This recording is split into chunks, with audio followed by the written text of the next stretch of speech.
पिछले एपिसोड में हमने देखा था कि चेनमिंग जो था वो रक्षासा वैली के अंदर आ चुका था ताकि यहाँ पर आने के बाद वो रक्षासा वैली का जो लीडर है उसकी जान ले सके। रक्षासा वैली का लीडर अपनी पावर का इस्तेमाल करते हुए चेनमिंग के साथ फाइट करने की कोशिश करता है, लेकिन कोई फायदा नहीं होता। चेनमिंग बहुत ज्यादा स्ट्रॉन्ग था तो वो उसको बहुत अच्छे से टक्कर देता है और उससे कहता है कि तेरा जो भी ट्रेजर है ना वो मुझे चाहिए। अगर तू ट्रेजर देने के लिए तैयार होता है तो मैं यहाँ पर तुझे जिंदा छोड़ दूंगा। अपनी हार मानते हुए रक्षासा वैली का जो लीडर था वो ट्रेजर देने के लिए तैयार हो चुका था, लेकिन जब हम देखते हैं कि वो ट्रेजर असल में चीज क्या है तो हमें पता चलता है कि वो तो एक लड़की है जो खुद ही एक ट्रेजर है और अब यहाँ पर चेनमिंग को उस लड़की को संभालना पड़ेगा। जिसके बाद यहाँ से ये एपिसोड शुरू होता है। तो इस एपिसोड की शुरुआत में चेनमिंग के जितने भी साथी वगैरह थे वो सभी आराम से घर में नाश्ता कर रहे होते हैं। चेनमिंग के लिए भी बढ़िया बढ़िया खाना लगाया जा रहा था, लेकिन वो अभी तक यहाँ पर पहुंचा ही नहीं होता है। सभी उससे कहते हैं कि किसी ने चेनमिंग को देखा है क्या, कि वो कहाँ चला गया। तो वो जासूस बताता है कि हाँ मैंने उसको देखा है ना, वो तो सुबह से फिशी के साथ कमरे के अंदर मौजूद है। वो दोनों न जाने क्या बात कर रहे हैं, लेकिन जो भी बात कर रहे हैं ना घंटों से हो रही है। ये सुनकर शियोमी और कांगवी दोनों दंग रह जाते हैं कि आखिर ऐसा कैसे हो सकता है, इतने टाइम तक के फिशी से क्या बात हो रही है। वो तुरंत भाग कर वहाँ से चेनमिंग के पास जाने के लिए निकल जाते हैं ताकि जान सके कि फिशी और चेन के दरमियान बातें क्या हो रही है। शियोमी कह रही कि मेरे पास मेरे डीमन क्लान की खास टेक्निक है, उसका इस्तेमाल करते हुए मैं फिशी के ऊपर अटैक करूंगी अगर उसने चेनमिंग के साथ कुछ भी करने की कोशिश की तो। लेकिन हमें पहले थोड़ा सावधान रहना पड़ेगा। हमें ये नहीं पता कि फिशी है कितनी ज्यादा स्ट्रॉन्ग, ऊपर से हमें ये भी पता करना है पहले कि आखिर उन दोनों के बीच बातें क्या हो रही है। तो कांगयुई कहती कि उसकी टेंशन मत लो, मेरे पास भी एक डॉल टेक्निक है। मैं अपना डॉल तालिस्मान बनाऊंगी और उसको भेज दूंगी चेनमिंग के कमरे के अंदर, तो वहां से हम सुन सकते हैं कि फिशी और चेनमिंग के दरमियान बातें क्या हो रही है। इस वजह से शियोमी और कांगवी दोनों अपनी पावर का इस्तेमाल करते हुए उस डॉल को एक्टिवेट करते हैं, जो डॉल सीधा का सीधा कमरे के बाहर आकर ही चिपक जाता है। और वो अब सारी की सारी बातें रिकॉर्ड करने लग गया था कि अंदर कमरे में बातें क्या हो रही हैं, ताकि वो शियोमी और कांगवी को वो सारी बातें बता सके। जिसके बाद फिशु जो थी वो यहाँ पर चेनमिंग को बता रही होती कि आखिर उसके रक्षासा वैली के साथ हुआ तो हुआ क्या था। वो पास्ट की बातें बताने लग जाती कि मैं और हमारे साथ 4 और सेक्ट थे, 5 सेक्ट टोटल मिलकर तुम्हारे जुनलोंग सेक्ट के ऊपर हमला करने वाले थे ताकि तुमसे वो डिवाइन ट्रेजर हासिल कर सके। सारी तैयारी हो चुकी थी, लेकिन अचानक से ही कुछ ऐसा हुआ जिसके बारे में किसी ने नहीं सोचा था। जब मैं अपने सेक्ट में आई तो वहाँ पर मुझे हर एक बंदा मरा हुआ दिखाई दिया, जो कि हमारे रक्षासा वैली का था। टोटल 2771 लोग मारे गए थे, जो कि हमारे रक्षासा वैली की टोटल पॉपुलेशन थी। पूरा का पूरा रक्षासा वैली ही यहाँ पर खत्म हो गया था। मुझे उस टाइम कुछ भी समझ में नहीं आया कि आखिर मैं करूं तो करूं क्या। जब मैं ये सोच रही थी कि तब मुझे वहां पर मेरे रक्षासा वैली के लीडर दिखाई दिए, जो कि बहुत बुरी हालत में थे। उन्होंने मुझ पर सीधा हमला भी कर दिया था, जिससे मैं बच गई। वो आते साथ ही कह रहे थे कि सबको मरना होगा, गॉड्स ने आकर हमें जान से मार दिया, तो अब हमारी भी बारी है बचे हुए लोगों की कि जितने भी लोग बचे हैं उन लोगों को भी मार दिया जाए। फिशी जैसे ही लीडर को देखती उसको पता चल चुका था कि ये लीडर किसी चीज के वश में है, तो वो अपनी पावर का इस्तेमाल करते हुए जल्दी से लीडर को वश से बाहर निकालने की कोशिश करती है ताकि उसे कुछ हो ना जाए। जैसे ही वो लीडर यहाँ पर वश से बाहर निकल कर आया था, वो यहाँ पर फिशी से कहने लग जाता है कि जितना दूर हो सकता है ना उतनी दूर भाग जाओ। जितने भी बाकी के सेक्ट है ना, उन सभी सेक्ट के जो गॉड्स हैं उन्होंने हमारे ऊपर हमला कर दिया, जिस वजह से हमारे सारे के सारे लोगों की जान चली गई है। अगर तुम भी मारी जाओगी ना तो रक्षासा वैली का पूरा नामो निशान खत्म हो जाएगा। इसलिए मैं चाहता हूँ कि तुम जिंदा रहो और दुश्मनों का मुकाबला करते हुए सबको खत्म करो। इसके बाद वो जो लीडर था वो अपनी पावर का इस्तेमाल करते हुए रक्षासा वैली का जो खास ट्रेजर था उसको निकालता है, सीधा का सीधा वो फिशी के शरीर के अंदर डाल देता है। पता तो नहीं चलता कि वो ट्रेजर क्या था, लेकिन जो भी था वो अब यहाँ पर फिशी के शरीर के साथ मर्ज हो चुका था, जिसे रक्षासा वैली के पुराने लीडर ने ही फिशी के अंदर डाला। उसने उससे कह दिया था कि तुम्हें अपनी आइडेंटिटी छुपाकर दुनिया से छुप कर रहना है और छुपने के बाद दुश्मनों से बदला लेना है। इस वजह से फिशी गुफा के अंदर छुप कर रहा करती थी ताकि अपने पपेट्स की मदद से दुश्मनों का मुकाबला कर सके। इतनी जानकारी बताने के बाद वो जो लीडर था वो वहाँ पर पूरी तरह से मर जाता है। रक्षासा वैली का लीडर भी खत्म हो चुका था, तो इस वजह से अब यहाँ की नई लीडर बनी थी फिशी। वो बहुत ही ज्यादा इमोशनल हो जाती है कि आखिर यहाँ पर ये सब हुआ क्या, कैसे मेरा पूरा का पूरा रक्षासा वैली यहाँ पर खत्म हो गया। चेनमिंग उसको टिश्यू देते हुए कहता है कि ये लो और इससे अपने आंसू पोंछ लो, रोने की उतनी ज्यादा जरूरत नहीं है।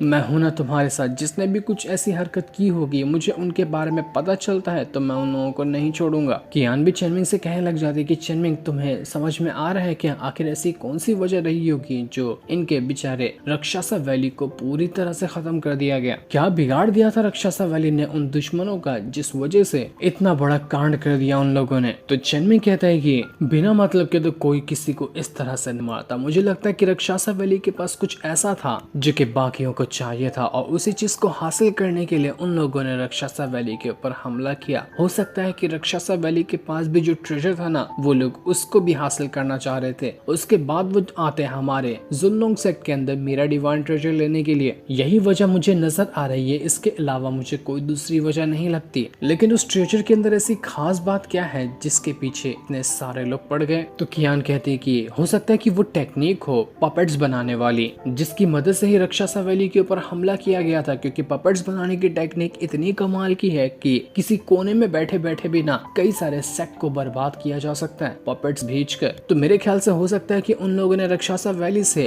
पपेट टेक्निक मांगने की कोशिश की होगी, लेकिन रक्षासा वैली ने इनकार कर दिया। तो वो गॉड्स ने मिलकर रक्षासा वैली का खेल ही खत्म कर दिया। चेनमिंग कहता है कि कुछ भी हो, लेकिन इन सभी का जो लेन देन है ना, वो इन मिलियन माउंटेन में जितने भी सेक्ट है और उन सेक्ट के गॉड्स जो है ना उनके साथ है। अब सेक्ट के गॉड थे क्या, इसके बारे में तो अभी हमें नहीं पता चलता, लेकिन थोड़ी देर में पता चल जाएगा कि किन गॉड्स की यहाँ पर बातें हो रही है। कियान कहती है कि अगर हमें आगे आने वाली परेशानी से बचना है ना, तो मेरे ख्याल से मुझे लगता है कि मिलियन माउंटेन के अंदर जितने भी सेक्ट है और जितने भी सेक्ट के गॉड्स है ना, उन सभी को मारना पड़ेगा। क्योंकि उनका अगला टारगेट हमारा ही सेक्ट है। हमारे पास आकर वो तुम्हारा डिवाइन ट्रेजर छीनने की कोशिश करेंगे, तो बेहतर यही है कि हम पहले उनके पास जाकर उनको जान से मार दे, जिससे हमारी टेंशन खत्म हो जाएगी। तो चेनमिंग भी कहता है कि हाँ, बात तो तुम बिल्कुल सही कह रही है, तो ठीक है, हम हर एक सेक्ट के अंदर जाकर उसके गॉड्स का खात्मा कर देंगे। लेकिन उसके लिए पहले हमें इस फिशी से इसका ट्रेजर भी तो चाहिए। पहले हम वो देख लेते हैं कि इसके पास ट्रेजर जो है वो क्या चीज है। हो सकता है कि वो हमारा मदद कर दे गॉड्स के साथ फाइट करने में। तो चेनमिंग फिशी से कहता है कि देखो फिशी, तुम्हारे पास जो भी ट्रेजर है ना, वो मुझे दे दो, मैं तुम्हारी हेल्प करने को तैयार हूँ। जितने भी तुम्हारे दुश्मन है, जितने भी गॉड्स ने मिलकर तुम्हारे रक्षासा वैली खत्म किया है ना, मैं सारे के सारे गॉड्स को मार दूंगा। लेकिन शर्त वही है कि तुम्हें पहले अपना जो ट्रेजर है ना, वो मुझे देना होगा। क्योंकि चेनमिंग को नहीं पता था कि फिशी ही वो ट्रेजर है। उसको लग रहा था कि फिशी के पास है वो ट्रेजर। तो फिशी यहाँ पर चेनमिंग से कहने लगती कि तुम्हें ट्रेजर चाहिए ना, पहले तुम्हें एक चीज का वादा करना पड़ेगा कि तुम उस ट्रेजर की अच्छे से जिम्मेदारी उठाओगे, उसका पूरा फुल कंट्रोल हासिल करोगे। क्योंकि एक बार तुमने ट्रेजर लिया ना, तो फिर बहुत बड़ी जिम्मेदारी तुम्हारे ऊपर आ जाएगी। चेनमिंग सोच रहा था कि यार ये कितना बात को घुमाती है, ये क्या कहना चाह रही है, मुझे समझ में नहीं आता। इसका ट्रेजर किस तरह का है और मामूली सा ट्रेजर देने में इसको इतनी ज्यादा दिक्कत क्यों आ रही है? कियान चेनमिंग से कहती है कि चेनमिंग, मैंने ना कई बार कोशिश की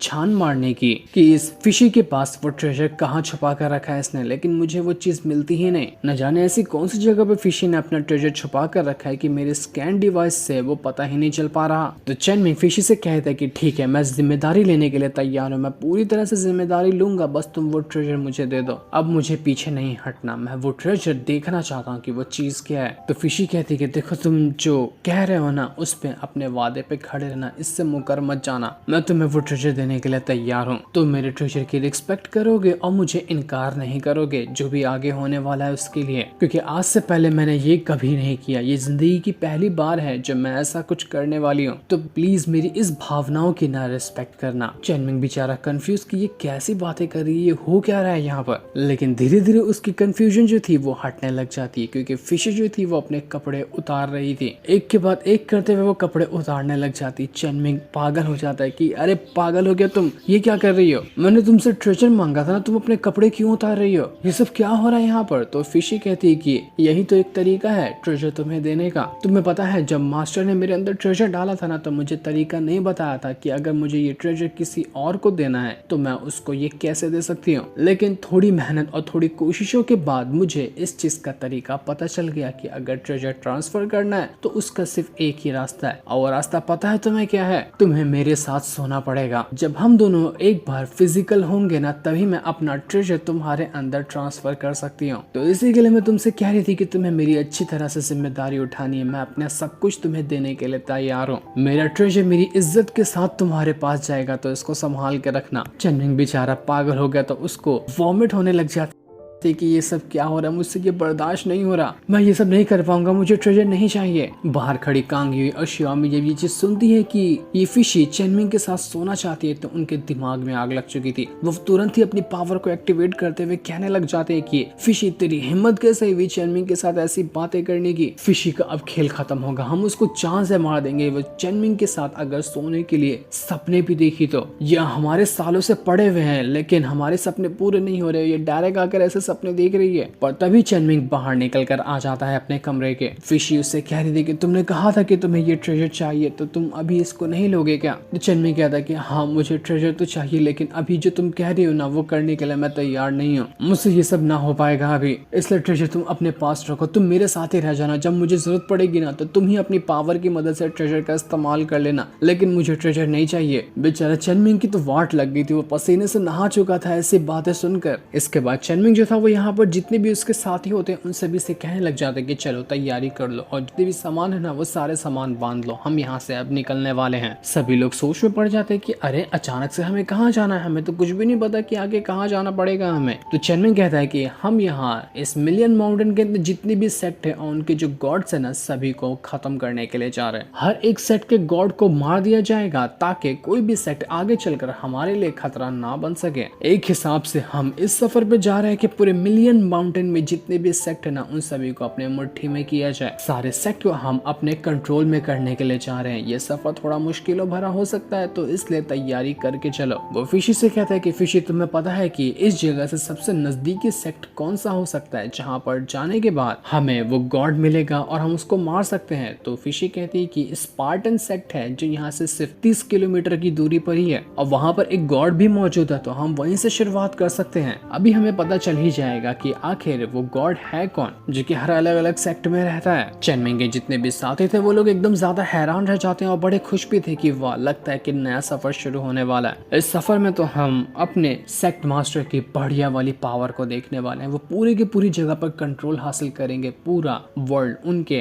कदमों में आने वाला है। उनको एक्शन में देखने के लिए हम बेसब्री से इंतजार कर रहे हैं। वो जो स्वॉर्डमैन था वो भी यहाँ पर इस चीज को देखकर बड़ा ही खुश था कि अब मजा आएगा ना, अब मैं देखूंगा चेनमिंग को उसकी ओरिजिनल पावर में, देखूंगा कि वो कितना ज्यादा स्ट्रॉन्ग है। क्योंकि पिछली बार उसने जब राक्षसा वैली को हराया तो उस टाइम हम लोगों को तो बाहर ही छोड़ दिया गया था, बस वो अकेले अंदर था तो मैं उसकी पावर ढंग से देख नहीं पाया। इसके बाद हम स्पार्टन सेक्ट को देखते, वहां पर एक ओल्ड मैन था जो किसी तरह के टेक्निक का इस्तेमाल कर रहा होता है ताकि टेक्निक का इस्तेमाल करते हुए स्पार्टन सेक्ट का जो गॉड है उसको अपने कंट्रोल में ले सके। तो असल में स्पार्टन सेक्ट जो था उसका गॉड था स्नेक। स्नेक गॉड होता है जो स्पार्टन सेक्ट को संभालता है और ये ओल्ड मैन था यहाँ पर आया हुआ ताकि उस स्नेक गॉड को अपने कंट्रोल में हासिल कर सके। उसके बाद गॉड उसकी जब मुट्ठी में आ जाएगा तो स्पार्टन सेक्ट पे उसका अच्छे से कब्जा हो जाएगा। यही वो करना चाह रहा था। धीरे धीरे करते हुए जो भी वो स्नेक था वो धीरे धीरे करके उस ओल्ड मैन के कंट्रोल में आ रहा था। वो ओल्ड मैन पूरी तरह से स्नेक को कंट्रोल में कर लेता है जिस वजह से स्पार्टन सेक्ट पे अब उसका राज हो चुका था। स्पार्टन सेक्ट के बाकी मेंबर भी यहाँ पर उसको ग्रीट करने लग जाते कि हमारे नए मास्टर आ चुके हैं जिन्होंने हमारे सेक्ट के गॉड को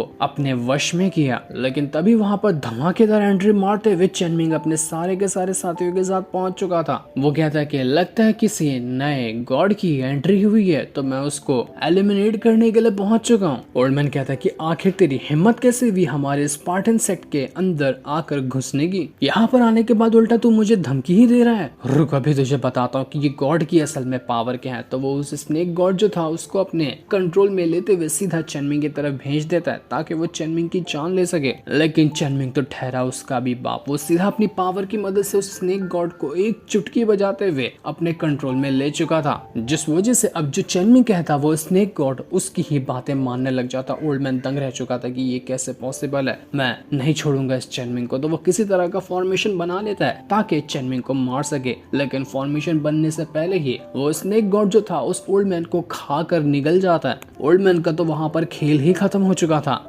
इस चीज को देखकर जितने भी बाकी लोग थे वो सभी चेनमिंग को देखकर कहने लग जाते कि चेनमिंग अब यहाँ का अगला मास्टर बनेगा क्योंकि स्नेक गॉड ने उसको चुना है उसकी बातें मानने के लिए। तो हमें हमारे सेट का नया मास्टर मिल गया। लेकिन चेनमिंग को तो यहाँ पर जितने भी गॉड्स हैं उनको खत्म करना था। तो वो जैसे ही यहाँ पर ओल्ड मैन बढ़ता है चेनमिंग अपनी मून कटिंग स्वॉर्ड की मदद से ऐसा स्लैश अटैक करता है स्नेक गॉड के ऊपर कि स्नेक गॉड के चीथड़े उड़ जाते हैं। उसका पूरा शरीर जगह जगह से फट चुका था और जगह पर ही उसकी जान चली जाती। सारे लोग हैरान कि इसने तो स्नेक गॉड को पूरी तरह से जान से मार दिया, ये क्या किया इसने। तो चेनमिंग कहता है मार तो दिया है लेकिन पकाएगा कौन, चलो फटाफट से जितना भी इसके चीथे उड़े हैं ना जरा टेस्टी सा खाना बना कर। तो बड़ी भूख लगी है, आज तो मैं इस स्नेक गॉड को ही पका कर खा जाऊंगा। जो सीन दिखाते साथ ही ये एपिसोड यहीं पर एंड हो जाता है।